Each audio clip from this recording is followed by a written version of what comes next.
शिवडी नावाशेवा ठाकरेंचा dream project sea लिंकचं 85% काम मवियाचंच. ठाकरे गटाचा सी लिंक उभारणीवर दावा.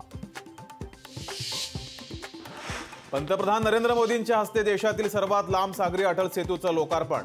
पंतप्रधान मोदींसह राज्यपाल, सीएम, डीसीएम देखील उपस्थित. मुंबई नवी मुंबईतील अनेक विकास कामांचा पंतप्रधान मोदींच्या हस्ते लोकार्पण. दिघा रेल्वे, खारकोपर उरण रेल्वेसह अनेक प्रकल्पांचं लोकार्पण. देशातील युवक सामर्थ्यशाली, भारताच्या युवकांवर माझा सगळ्यात जास्त विश्वास. पंतप्रधान नरेंद्र मोदींचं वक्तव्य. काळाराम मंदिरामध्ये पंतप्रधान मोदींनी राबवली स्वच्छता मोहीम. 22 जानेवारीच्या सोहळ्याआधी देशभरातील सर्व मंदिरांमध्ये स्वच्छता करण्याचं मोदींचं आवाहन.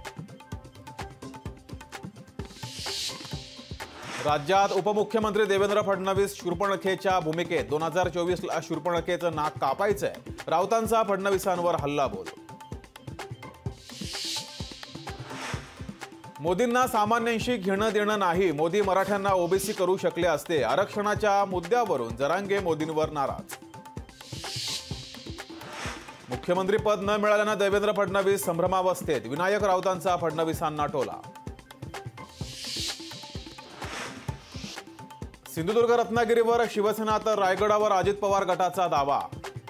पण दोन्ही मतदारसंघासाठी भाजप कार्यकर्ते आग्रही. रवींद्र चव्हाणांचं वक्तव्य. भंडारा गोंदिया लोकसभा लढण्यास सदैव तयार. भाजपाच्या जागेवर प्रफुल्ल पटेलांचा दावा. माझ्या लढण्याचा प्रश्न असेल तर मी तयार. पटेल यांचं वक्तव्य.